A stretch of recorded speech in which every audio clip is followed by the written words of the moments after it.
All of our fun, all our dedication, everything will last for Kenfinity. Hi everyone, Kenfinity here, and here is the review of I Heard the Bells, directed by Joshua Inc., starring Stephen Atherholt, Rachel Day Hughes, Jonathan Blair, Zach Meeker, Ava Munn, Eloise McComas, Lucy Amos, Chris Wirt, Chris Faith, perfect, even more perfect towards the end, Johnny Russell, Sivia, Glory, interesting, is Shane Litchfield, Daniel Stargell, Carl Anderson, and let's go ahead with Rodney Coy. All of the amazing build-up with us, I know most of us have heard. I heard the bells on Christmas Day. Oh, familiar carols play. Or if you know, dear. Man, everything that was even deeper with the Casting Crowns version. I heard the bells on Christmas Day, all familiar carols play. And you see how much more powerful it is. That even though hate is strong and mocks the song of peace on earth, goodwill to men, you know, the bells are still ringing. Peace on earth, goodwill to men, despite everything. Yes, here we go. So, we start off here in 1867 with Henry Wadsworth Longfellow, who has gone through so much that's about to be unraveled. And while the Christmas bells are literally ringing outside here in Cambridge, Massachusetts, where we live, and has written so many acclaimed and so many well appreciated poems. Yes, yes, when America definitely needed. Yes, yes. Really, real moral and faith and life keeping. Yes, poet. And here on Christmas Day, 1867. It really is. It's keeping faith even more now. So yeah, so here it's so big and dramatic of him, of him. It's so dark, and you see he's all big. He has a big beard, big hair, and everything, and so dark. Because you see why he is like this because of everything that he's gone through. So even though he's gone through these things, about to go over, he still responds to the Christmas bells ringing outside with them still ringing the songs of peace on earth, goodwill to men, even though it's been through so many terrible things. So now let's go back like the film does. I believe, yes, 4 years, I do believe. And here it is Christmas Eve. And the church is, of course, having that Christmas Eve service. And yes, Henry and his beautiful wife, Fanny. Yes, their sons, Charlie and Ernest, and sweetest daughters, Alice, Edith, and Anne, are, focused as always. Yes, hear the Reverend's message. Even though Henry and the family, they have their inside jokes. It's to appreciate God utilizing the Reverend. But here making jokes at the same time. Why not? So it continues to be not too bad. Since they are focused here in the candlelight, this final service before Christmas Day. But Henry and his wife, yeah, they still do talk a little bit, you know. But while the pastor is giving the sermon, the reverend is, but then of course they participate in the candlelit everything, participate in everything throughout the candlelit service. They sing songs, and then it's time to go.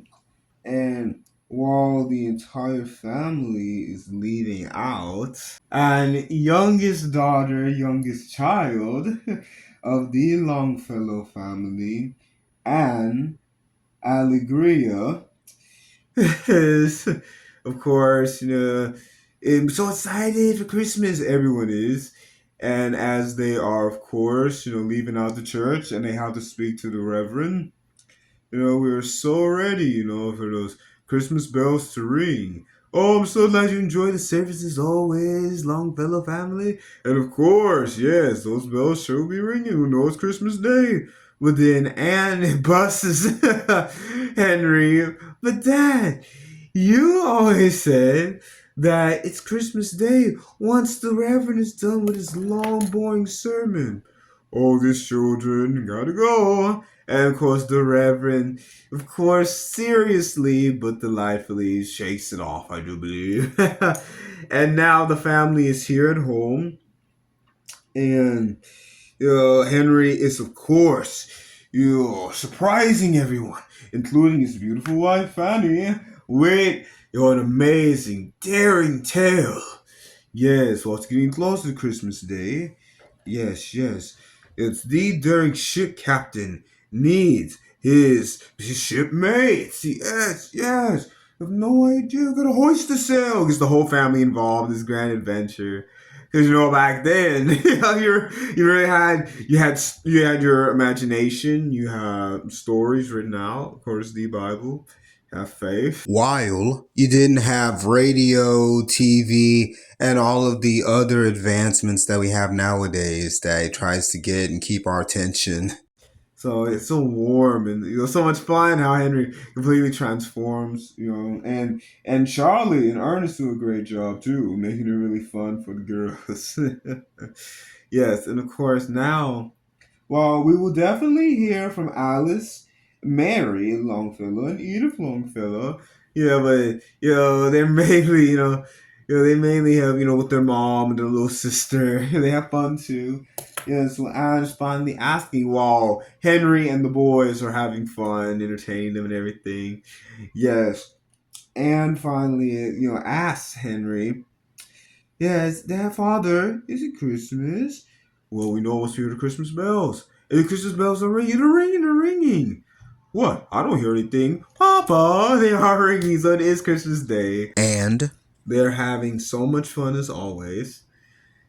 And now Henry and Fanny, they have to go to this big dinner, of course, because Henry is a national poet. And he wrote a poem that is so powerful and, of course, shines the truth on, this, these events took place. This is, right, this is right here, right before, the Civil War really broke out, I do believe. And to recite this poem is a Mr. Josiah Wilson, who is African American. So he gives this powerful poem that Henry wrote, against slavery, of course. Like I said, he's faithful.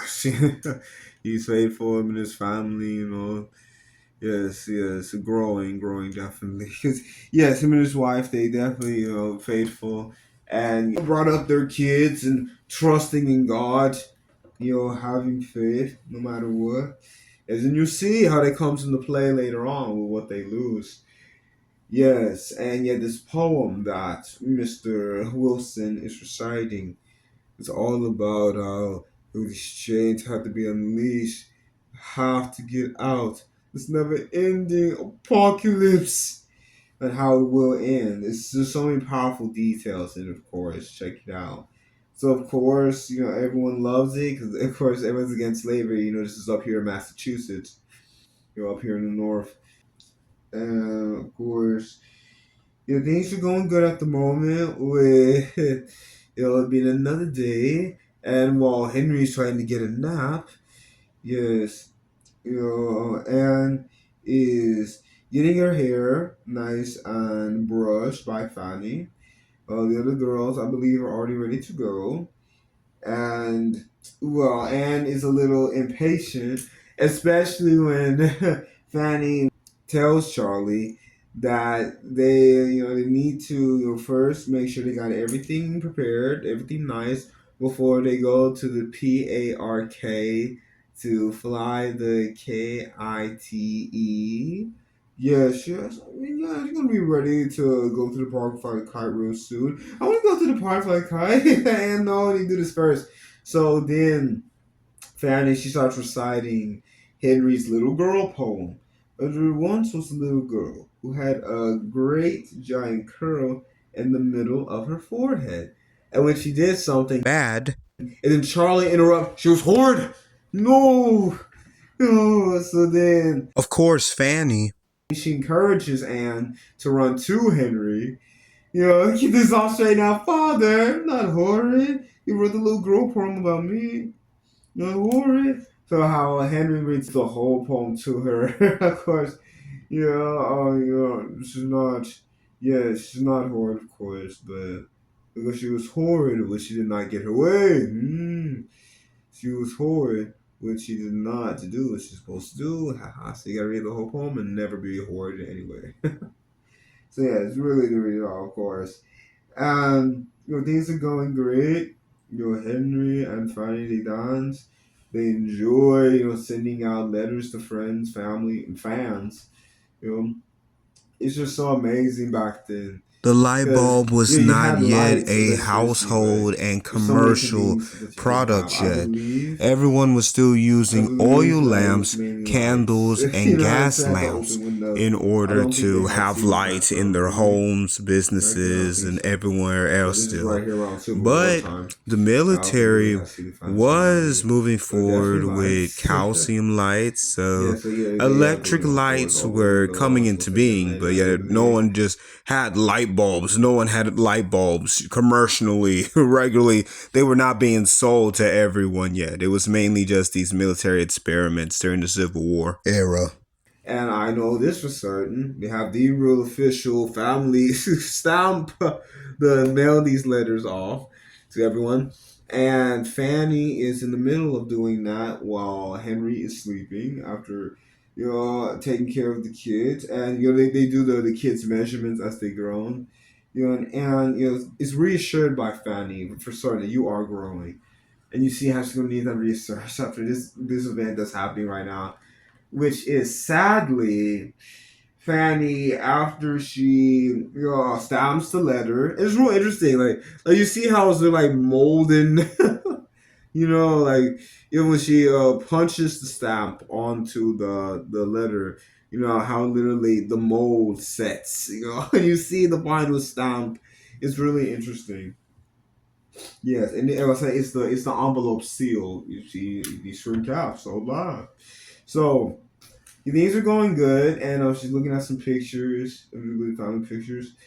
But the candle that Fanny is using to make sure that she has plenty of light so that she sees that the letter is being done properly is a little too close to the edge of the table for anyone's liking. Especially with it just being an uncovered lit candle, of course. And Fanny, like most women back then, would wear the big petticoats underneath their dresses, of course. That's what made them super big, at the bottom. Yes. So sadly, while Fanny is moving, she accidentally knocks this candle off of the table, and it falls on the floor. And right there, the flame hits her dress, and so her dress starts smoking out on fire. And of course, the only response is Henry. Henry! And then of course Henry he wakes up. Sadly, her dress is pretty far gone by the time he wakes up, and of course he's trying to put it out, of course, but the fire gets put out, but sadly, Fanny, it was too much. Yeah. So sadly, Fanny just passed away, and they have the funeral and everything. And of course, none of them can believe it, especially Henry. And man, it's just crazy. You have to see. So you already have to trust in God first, no matter what, and you see how your trust is being strengthened. You will. They will.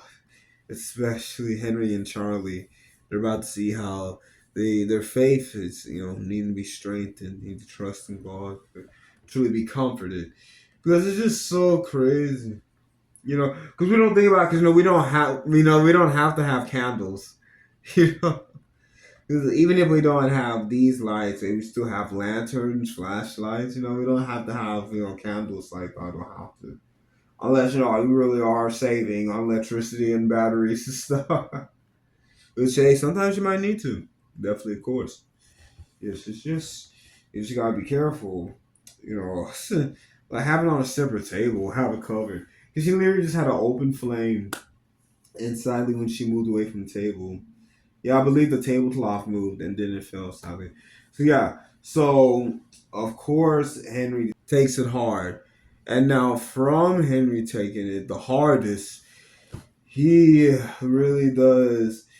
Yeah, like literally, time fly. His beard grows out. His hair is unkempt. Because you saw before, he was always clean shaven. He always had his hair in nice, in nice, perfectly combed, brushed waves. Real classic.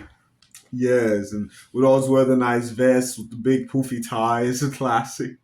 But sadly, now he just lets it grow, his hair grow out, and he mainly just stays in his office all day. And he hasn't really been doing a whole lot of writing, I do believe. But of course, time keeps moving on, and Alice, Edith, and Ernest definitely keep going. With Ernest being, the son who is holding it together. Yes, yes, the best. Really helping take care of the other kids. And helping to take care of Charlie, who is the oldest, actually. Yes, and they're doing the measurements. Will you really have grown or not? And sadly, they joke around with Anne a little too good, like, you have shrunk. No, I haven't. Because even the other girls, they're joking about Anne shrinking.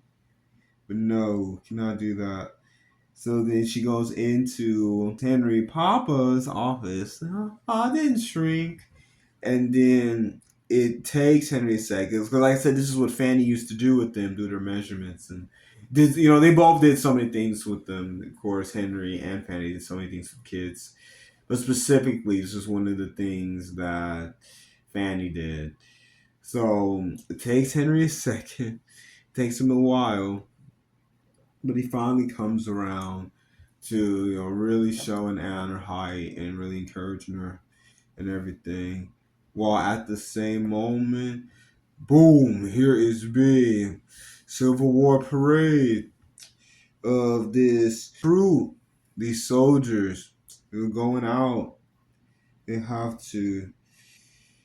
Yes, and now it is being optioned to everyone who wants to go into the service. And at first, the whole Longfellow family Except Henry. is just looking on, and Charlie is looking on, along with a really sweet friend of his, Mary, and of course, he's thinking about what can we do for our family, to get out of this, depressing, this depressing situation. Every time they're at home, oh, it is pretty depressing at the moment. Yes, with Henry being mainly in the office, kids make fun of Aunt and much. So he's trying to get away from that. And of course, he wants to really make a difference, do something. So Mary, she just mentions Connie, and she can tell that she really likes Charlie and wants to be more friends with him. So she just mentions nicely how you look great in uniform, but I would miss you too much if you went out into the field, if you went out into the military, if you enlisted. But Charlie took that too well as an open invitation. to go all the way to sign up because he's thinking, yeah, I would be, I would just be here, doing the same old thing when I. But no, it's not what she meant. She wants you to stay here. She wants to move forward with you. Yes, married, have family. She doesn't want to miss you. She wants you to stay. She should have phrased it differently. And then, like I said, with all the things that have been going on at home, and everyone needing to make a difference, he does enlist into the army, and he does, of course, yes, move forward. But before he leaves home, of course, him and Ernest and Henry, I do believe, have a big conversation for because they're all at dinner together. The whole family's at dinner together, and Henry is still brooding, sulking at first, while doing his best, but it's just hard. And it's brought up how Charlie did enlist, but Henry brings up how you need to stay here. Yes, you stay here and truly trust God. See what God will do. Change the war effort. Henry, he's already been writing poems against slavery, for all this to be over, all the violence and everything, the war.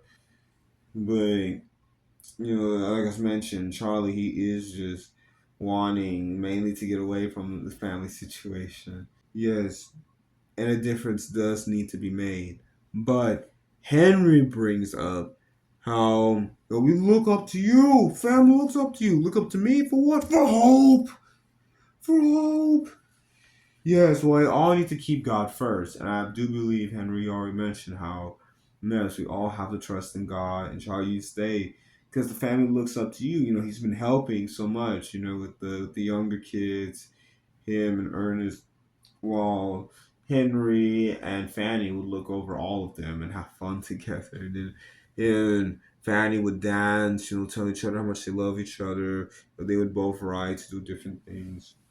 And now, with the matriarch of the Longfellow family now passed, they do look up to Charlie for hope. So Charlie has to always turn to God, who is the only true hope. That's the only way that Charlie can move forward in hope, like we all can, and we all have to.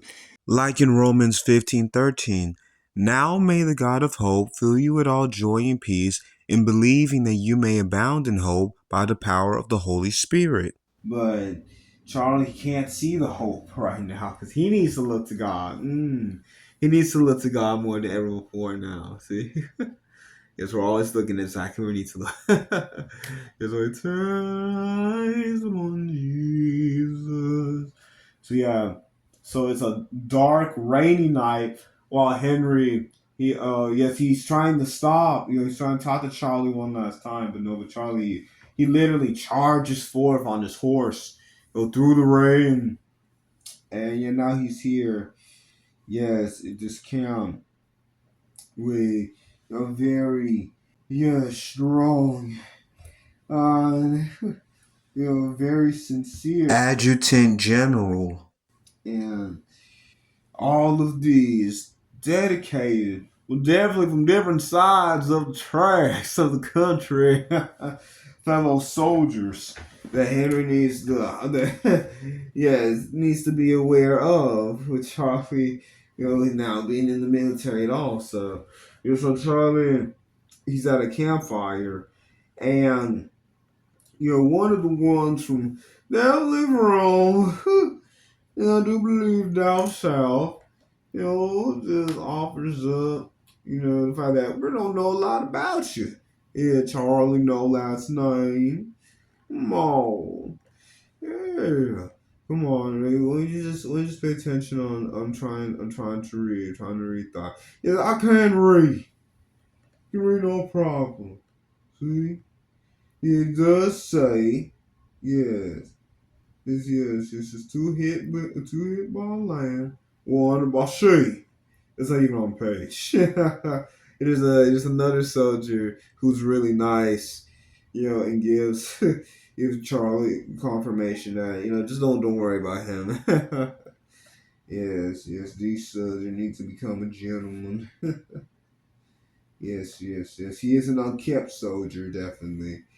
Yeah, so how the kind soldier is, telling, yes, Charlie not to worry about, yes, this is called the unkept soldier, Michael, because that's the actor's name. And then the actor's name is Nicholas of the kind soldier, helps Charlie out. Yeah, we really don't know a lot about you, Charlie. No last name, because as soon as they find out that his dad is America's poet, it was Henry Longfellow. Then he kind of loses what he came here for. He came to get away from, the family and the whole life that he's known, really making a difference on its own now. You know, after him and his family, they had gone through this, such a big, such a big loss. But you need to trust in God even more, and you see how it's coming. So yeah, so then they finally get it out of Charlie that his dad is a author, is a poet, is a writer, and yeah, so yeah, tell us something. Recite one of your old man's poems. Yeah, so Charlie does very eloquently. Yes, and how I was able to, yes, make it through the sea of my dreams and finally was refreshed to fulfill my destiny. It's something really cool like that, really. Yeah, they were super amazed. Yes, and then of course this this higher ranking officer calls Longfellow. You need to come to the adjutant general. Yes, and here is Michael unkept. He's a Longfellow. And then Charlie, before he leaves, he tells the unkept soldier and everyone else, and it is one hit by land, two by sea. And I want to see, and I mean to look away from you. Yes. So Henry actually sends a politician, is one of the senators, a notice for Charlie to not be in the line of fire at all. So the adjutant general goes, all right. And he, Puts Charlie in charge of the supply wagon. I hope he won't get even more gruff than he already is. with being the adjutant general.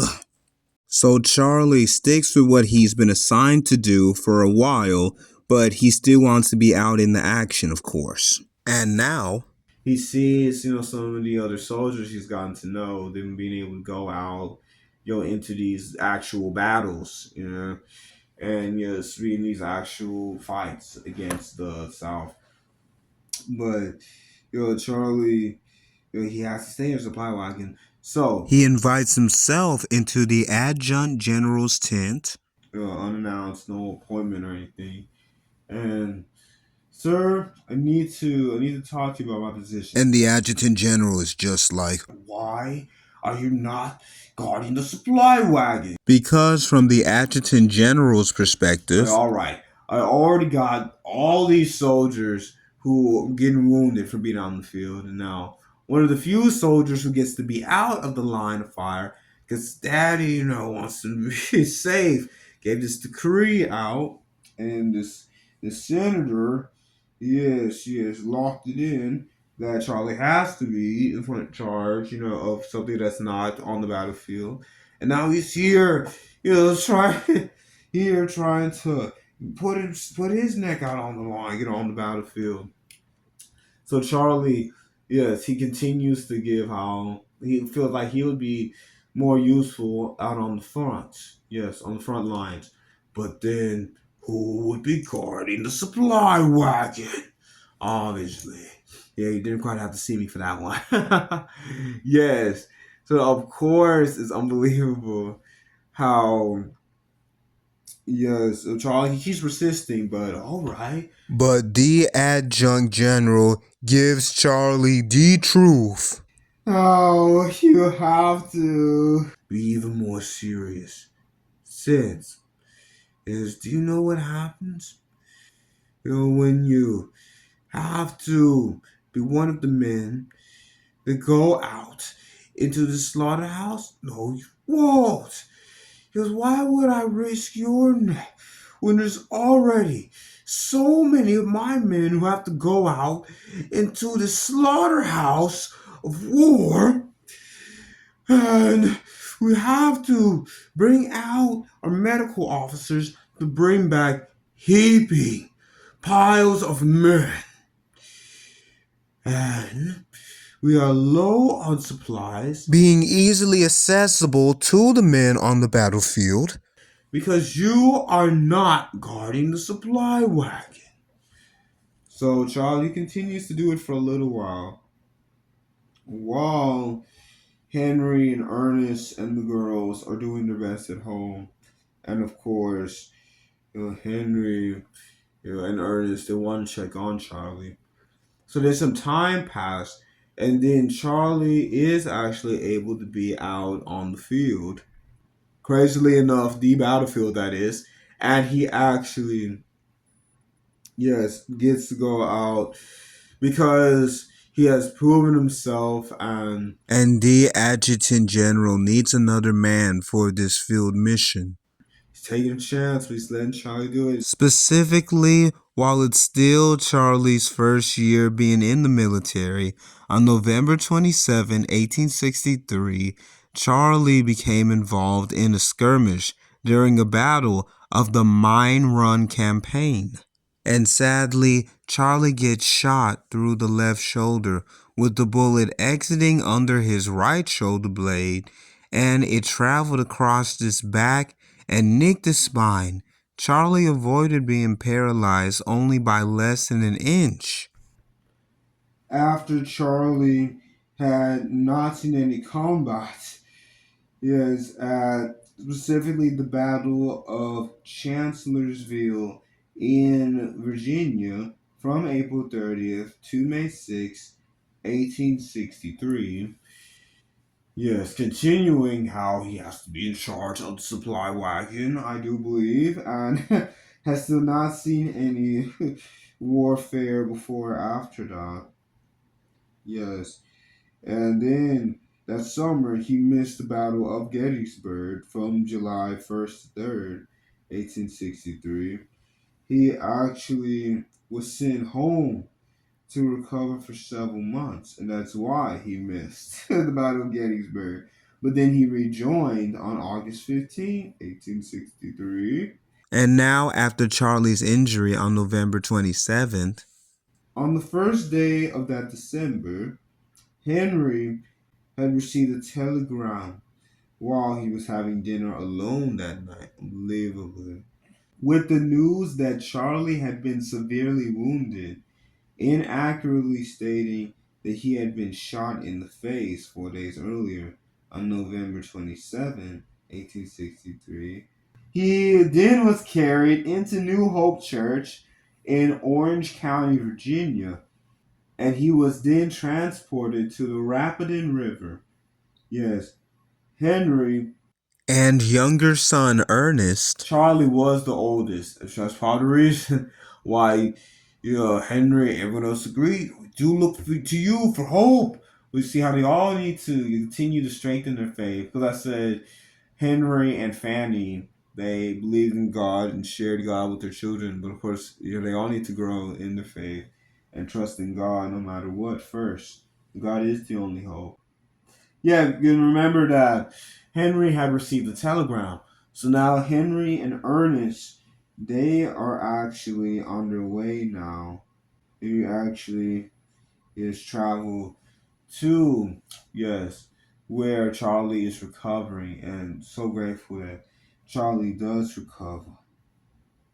Actually does make it home. Yes, and finally, because yeah, Charlie especially was not talking to Henry at all. So I'm not sure if he was either talking to Ernest or the other kids. With Charlie being the oldest, it seems like he would still check on his younger brother Ernest and the three girls. But I don't think he was even checking on them. And there was actually six of them total, but there was an infant who didn't make it sadly. So yes. So it was one of the other soldiers who finally got to Charlie. Come on, send him a message. write to him. Because Henry has been writing to Charlie, of course. Still your son, still your child. Yes, and finally, yes, Charlie very reluctantly, gives it a thought. Yes, finally replied back because the other soldier brings on he's known so many soldiers. They said all right, but then soldiers sadly they didn't see another day in order to write back to their family or a family member back home. Something happened to them, so take the opportunity right now. Especially with the almost being paralyzed from the shot that Charlie took, and from Charlie having had a fever that was common back then, but you don't hear of nowadays. So definitely take the opportunity because you don't know what could happen to you or that family member, of course. Not that there isn't now, but now with being able to take different samples and well first pray to the true healer to God alone use my name, and then go to the doctor. They can take samples and they can see exactly what's going on in your system, and if they know exactly what disease it is or not, and then prescribe what's right and everything. How it's different now, and how we're able to find out and we're able to treat it. It's a lot better, of course. We need to pray because God doesn't change, so that we are not consumed by everything that we lose in this life. Everything that we feel like we have to do to prove ourselves, like Charlie has been doing. But God does not change, so that we are never consumed by all these different changes and losses that we go through throughout this life. Yeah, so that we are truly loving God first, being a blessing to others or families. Is everyone in need, and we're truly becoming strong and uniquely set apart from everyone else, children of God, that we were created to forever become and be. Yes. So yeah, after yes, Henry and Charlie had made up, and it was on December 3rd when both Henry and yes, Ernest finally arrived. Yes, to check on Charlie. Yes, make sure it's okay. Yes, and now here on it being a Friday. Yes, Christmas Day. Yes, Henry was now 57 years old. He was a widowed father of six children, the oldest of which had been nearly paralyzed as our country fought a war against itself. Yes, finally, Henry is now at peace from knowing that God is not dead. And he is now still hearing the Christmas bells that both him and Fanny and their children were always looking forward to hearing. Like for them, that's what officially made it Christmas Day, is hearing them Christmas bells. And now after losing his wife, and like I just said, he almost lost Charlie. He was almost paralyzed. Yes, by that bullet. And with the darkness that Henry had been in, and with the whole Civil War, you know, that has been going on, because this was still during the Civil War. This was 1863 still. And all this was 1863 when I do believe when Charlie joined, and sadly, yes, yes, for him he wasn't able to fight because first had to guard the supply wagon, and then he had fever. He missed the Battle of Gettysburg. Yeah, so it wasn't until November 27th, the end of the year, and then when he actually does get the fight, he actually gets almost paralyzed, and yes, his father and younger brother have to come. Yes. So with all of this that has happened, and now finally Henry and Charlie really reconciling now. Because like I say, Henry, he's been looking out for Charlie this whole time. He's been telling him, your family looks to you for hope, but it's God first. Yes, and he put this in with the senator for Charlie to not be out on the field, and he's been, checking on him. He got the telegram, and him and Ernest now got on this train to call, and they came to Washington to help take care of Charlie, make sure he's all right. Yeah, so after that's been reconciled, but of course Henry, he still has this loss of having lost Fanny. Serious, he still lost Fanny, and America is still in the Civil War. Yes, literally, the nation is divided, literally, between the North and the South. And, it wasn't just slavery, but there was also, taxes. While slavery was the primary cause of the Civil War, taxes, specifically tariffs, were a major point of contention that exacerbated sectional tensions.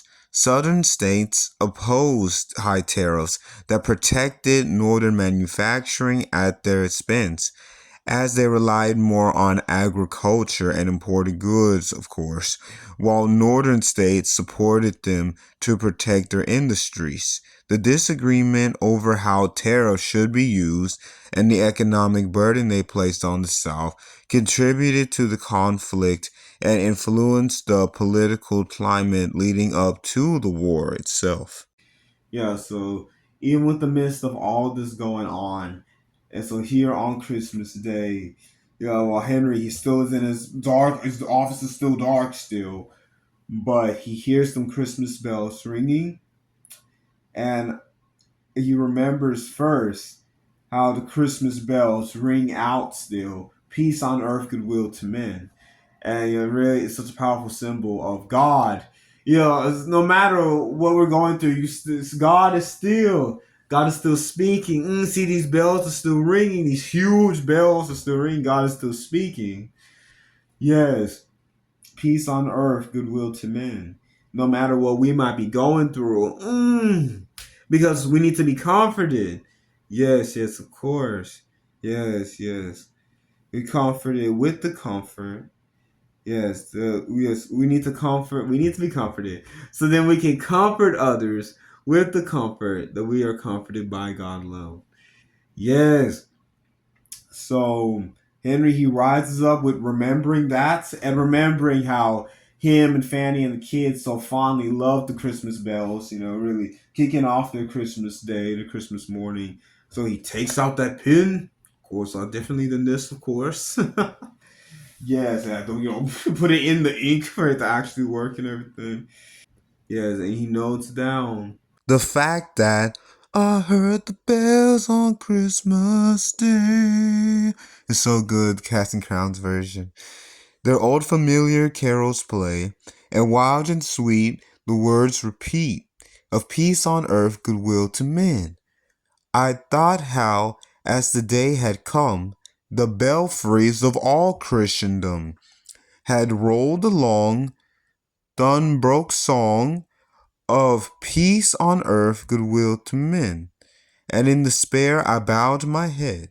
There is no peace on earth, I said, for hate is strong and mocks the song of peace on earth, goodwill to men. Then pealed the bells more loud and deep. God is not dead, nor does he sleep.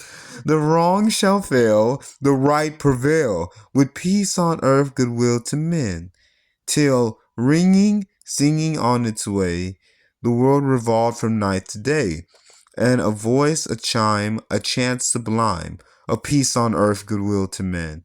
And with loving the Casting Crowns version, not just the children's choir in the back, peace on earth, but also how hear the bells they're ringing like a choir singing.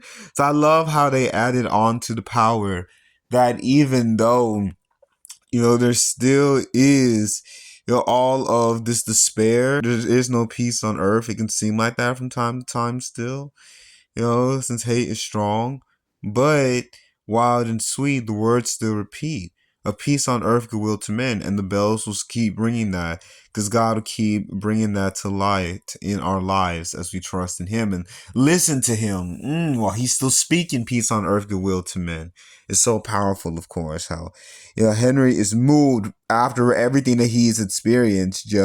being so so dark and full of despair. He has had his whole life and been down, but still that Thunbroke song of peace on earth, goodwill to men. See, the belfries of all Christendom, God Himself is still speaking peace on earth, goodwill to men, despite all these terrible things that have happened. So it's so powerful, of course. With Henry, continuing to move forward, with him now writing this, him now expressing how this has happened. He has had this revelation, this breakthrough in his life. Yes, so finally, yes, Henry and his family, they really do, move forward with this song being written and being renowned, and them continuing to keep that fact that these bells are a symbol of God speaking peace on earth, goodwill to men.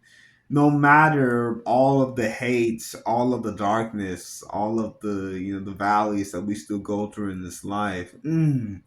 See, God is still loud, speaking peace on earth, goodwill to men. Letting it be. These bells are still ringing that fact.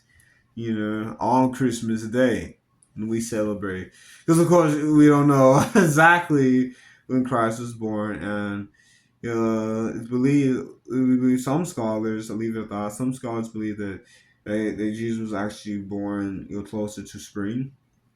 You know, yeah, but we still celebrate. This is just our celebration still. It's still be Jesus' birthday, and yes, of course, Christ coming to us when we were in such a dark moment. Yes, in humanity, of course, and of course we were, well before this, but it was such a dark moment. Even though all of the jealousy, betrayal that happened all before the years before, but here with Rome and like you saw the Nativity Story review. Yes, of course, you read them chapters every year. See if you saw an activity store review or not. It's in there too.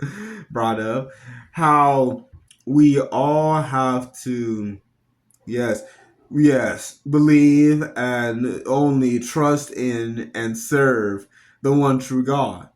Yes, truly be one.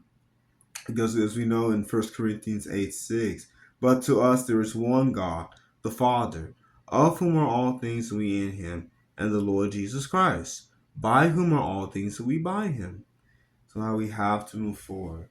Yes. So finally, Henry and the family, they all do. And then it cuts to years later. Let's be late 1800s. And yeah, Henry is older, and it looks like a grown Anne. It's so close to Henry. I believe it's a grown up Anne. It's next to Henry during the service, and they're all singing. Everyone stands up around. Henry. He's really old now. He's an elderly man, and everyone stands up around him, and they all sing. I heard the bells on Christmas Day.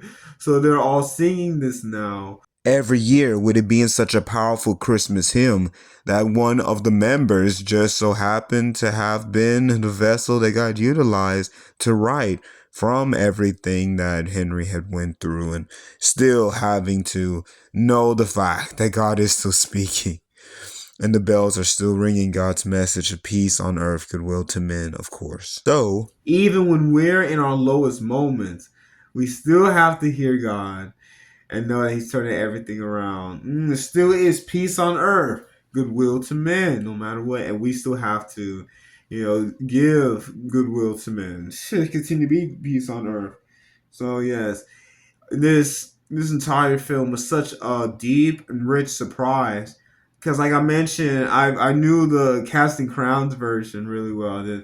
I knew the original, like the original melody, mainly from Rudolph and Frosty's Christmas in July. It's one of the songs they sing in the circus act. Yeah, exactly. Can you believe it? And it doesn't stay. It's chicken today, feathers tomorrow. And I say that. Yeah, it is so great how you gotta dive the deepest. Not just let it be casting crown. It's already beautiful. Like I said, it's beautifully haunting.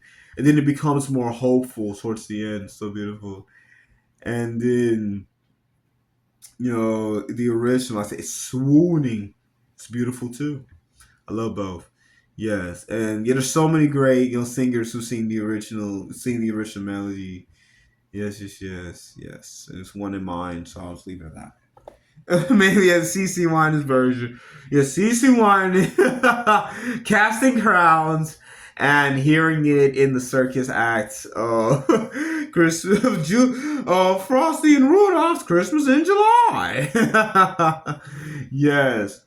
Yeah, so yeah, this was such a pleasant surprise of really finding out. Who Henry Wadsworth Longfellow was, with mainly being known as America's poet. Yes, and here during the Civil War, one of the most, controversial and pivotal moments in American history, you know, yes, all throughout, before, during, and after, his life was changed with, him being renowned for these powerful poems. Including the one that powerfully tackles slavery. That's The one highlighted here with Josiah Wilson reciting it, and then with Fanny, sadly, oh man, passing away in such an unbelievable way to us. Because we don't just have candles. We don't have to just have candles. Candles out so we can write and do our daily tasks. They had to do that back then. It's crazy. Yes, and not only is it terrible that's how she died, that happened, but also the fact that Henry, he was trying to put it, he was asleep at first, but then he was trying to put it out as she started screaming increasingly more and more.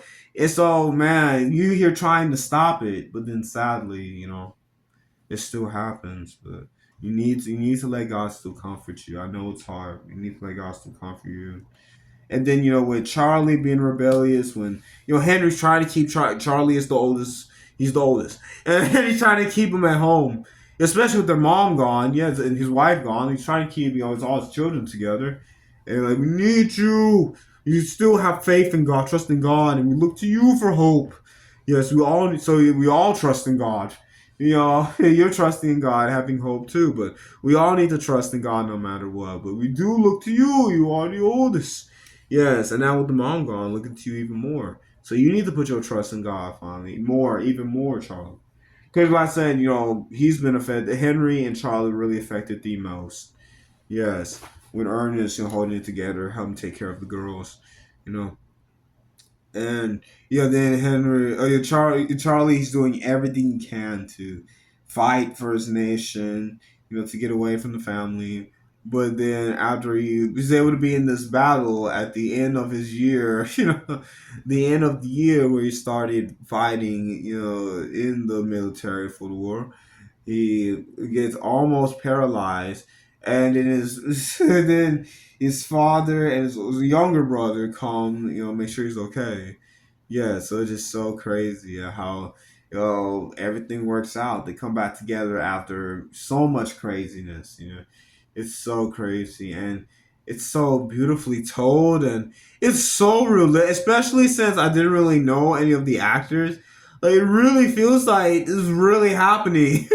And then you read the history, like it really is spot on. The events are spot on as much as possible, and like I said, it really does help. Like not really knowing, like even if you know the actors, like you can still be in like with Lincoln and and Glory, one of my favorites. Yes, yes. There's so many great historical dramas, and not just not just of course here Civil War, but of course 1917, Dunkirk, Argo, Captain Phillips are just a few who do a great job of revealing this powerful real sequence of events with actors that you do recognize, but you're still sucked into the events and it unfolding. I'm being even more amazed that it is real history, and the actors do such a good job of still drawing you in, even though you do recognize them. So it doesn't make a giant difference, but you do get a different takeaway from it with having not seen the actors before, and it really feels like you're in the events. Just a little bit, even more, just a little bit.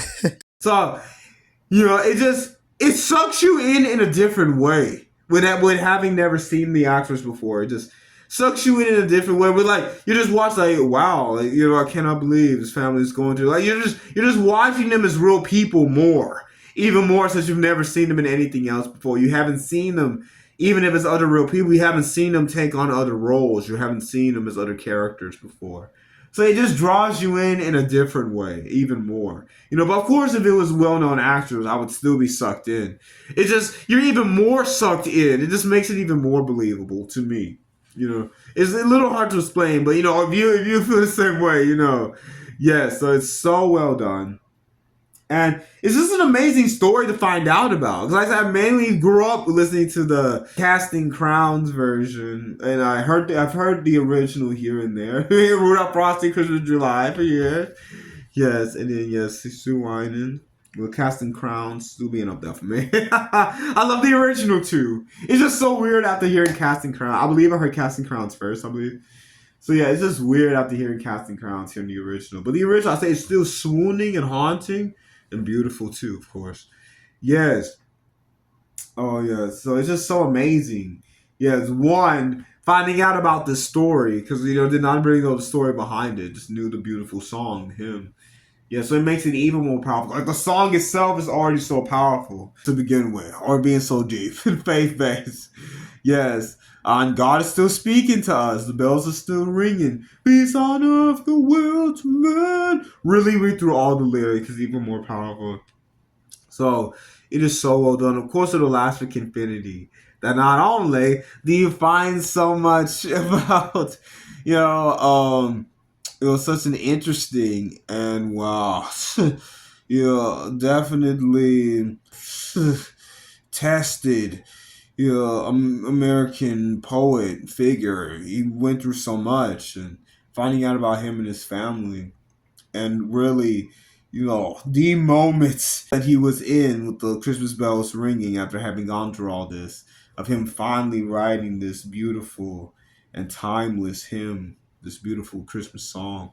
It's so amazing to find out about. And then, like I say, with it being an actor, the actors do a phenomenal job. And with them being actors I've never really seen before, it sucks me in even more, made it even more believable. I'm not knocking, being famous celebrities. It's just that you're watching it like it really does feel like it's even more real. Just leave it at that. It feels like it's even more real. But of course, it'd be just as amazing with great actors doing a great job at it. Big name actors doing a great, even if not big name. Like I said, I've never really seen these actors before. They still have to do a top notch job, but these actors definitely do. You just locked into it. You just locked it. It makes it even more, like I said, believable. Yes. They're like, this is happening for the first time. They do such a good job. Yes, with everything being of the time period. Yes, the actors all do a great job. And with not really seeing the original people either. Like, you really feel like they are the people. But then you see the actual people. So it's so well done on so many levels.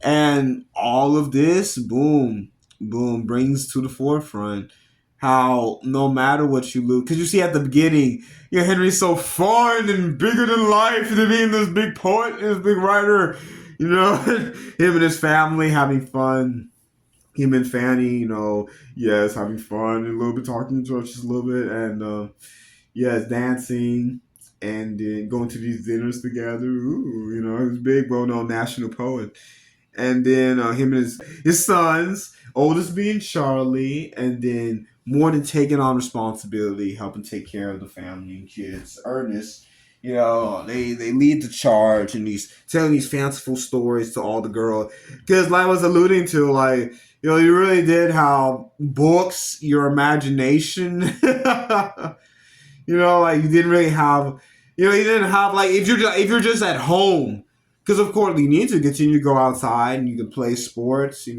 fly kite, ride a bike stuff. But like if you're just at home, There definitely wasn't as many. different ways you can be entertained. So it's really cool how they acted out these stories, along with having books and Henry being a writer himself. So that's so cool. We kept the whole family entertained and everything, and the sons and girls were entertaining themselves too. Yes, and then Henry actually lets in the snow. Yeah, so after all of that, how it completely changes, of course, after the funeral. And then, yeah, Charlie and Henry having a big fight at dinner, and Charlie going into the war to barely fight. And then when he does get to fight, he gets almost paralyzed. And yeah, I know it's just so crazy how Henry and Ernest they come to Washington, and Henry and Charlie, they start to make amends. And then, yep, Christmas bells rung again, even though so much has happened here in 1863 alone. So much has happened. And on Christmas Day, Christmas bells still ringing. So now Henry, he has to write this. Because, man, hate is strong marks the song. And he bowed his head. There is no peace on earth, I said. But because hate is strong and mocks the song, the peace on earth, goodwill to men.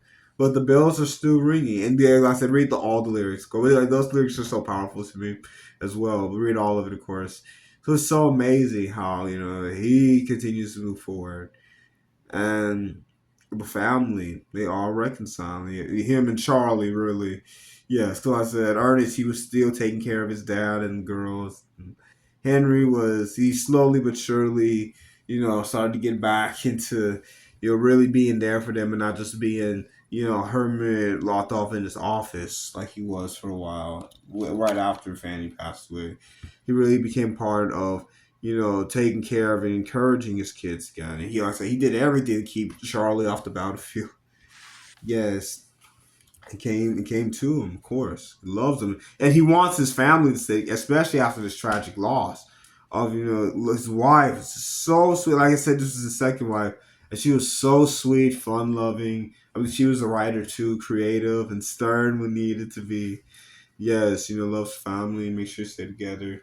And actually, Fanny requested for Henry to make sure that this war will not take their sons, since, of course, all of the men, young men of the families, even older men you see in these different troops, in these different military outfits, were all, going into battle. So, Henry kept that to heart, obviously, with all the ways he kept Charlie off the battlefield, when not, having direct contact with him, still, having the senator, put this in, and then giving it to the adjutant general that, Charlie cannot be on the battlefield. So it just shows, how Henry, he's doing his best. And finally, he fully, comes back and is better than ever before, with God, giving him this reminder, stronger than ever before, that there still is peace on earth, goodwill to men, of course. Yes, after losing someone like that, it's crazy. So, of course, he wants his family to stay together. So, just so amazing finding out the story for the first time. And yeah, Lord, not knowing because I've never like read the story or anything before. I only knew the song. I didn't really even know him or his name or anything. I just knew the song. So you're finding out the whole story and family, the man and the events behind the song and everything. Man, it was crazy. Yes, it's so well done, and it sucks you in. If it had well-known actors, if it had seen before, even if they're not still not well known, even if it had seen before actors or not, it would still suck you in. Especially if you don't know the story, the event. It's just so gripping to see it unfold, and that this happened during Civil War and everything. All crazy, man. So it's so crazy. It's so well done, and it's so beautiful beginning to end, and how everything comes full circle, and how you have to trust and have faith in God after literally everything changes. Like I say, after that first church service, that first Christmas, I believe the Christmas Eve service, it's so fun and fanciful at home. And Christmas Day, yes, I don't hear anything. Papa, those are Christmas bells. And then this Christmas, after Lord, Charlie was almost paralyzed, and lost her mom, lost wife, and everything, and you literally shut yourself out. Henry did from so much, of what you used to do, what you used to be, and wow, it's so crazy, man. So yeah, so it's just so amazing on so many levels, and that's really smart. Of course, this needs to be, of course, given because it's ministry, and how you go through, even though you go through all this, you have to, like I said, had faith in God at the beginning and wrote these powerful poems against slavery, of course, freedom, and other poems too, of course. But how, when your faith is being tested, you still have to let yourself be comforted. You still have to hear God in His still small voice, because God is still speaking peace on earth, goodwill to man, and so much more. You still have to hear God no matter what. Even you're holding your head down. You believe it seems like there's no peace on earth.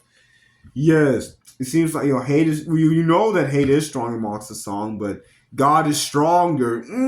God is louder. It's a beautiful song I love. Yes, life is tough, so tough, but love is stronger, and God is true love. So no matter what, you gotta stay in God, who is true love, and let God heal you, comfort you, and know that He's still speaking. The bells are still ringing, goodwill. Yes, peace on earth, goodwill to men. So no matter what, yup, we're getting better. Not just goodwill sandwich. It still is goodwill, peace on earth, goodwill to men. Yeah, so it's so well done. Of course, Elastic Infinity. And I would like to know if you would like to share a time in your life where it seemed like there was no good. There was no good, around you, but yes, there was a certain sign, a certain sound. You got a vision. How did God help you through your darkest moments when it seemed like there was no peace, there was nothing good that could happen? How did God help you, for you to to be comforted, for you to move forward in what God has for you to do after it seemed like there was nothing good at all? So please let me know. And if you're ready to grow on your true Jesus journey and grow on it even more, please like, subscribe, and hit the notification bell for more while enjoying, yeah, staying in God and letting God comfort you and heal you and do everything He needs to do with you throughout this race of life. Of course, last longer than any Kenfinity.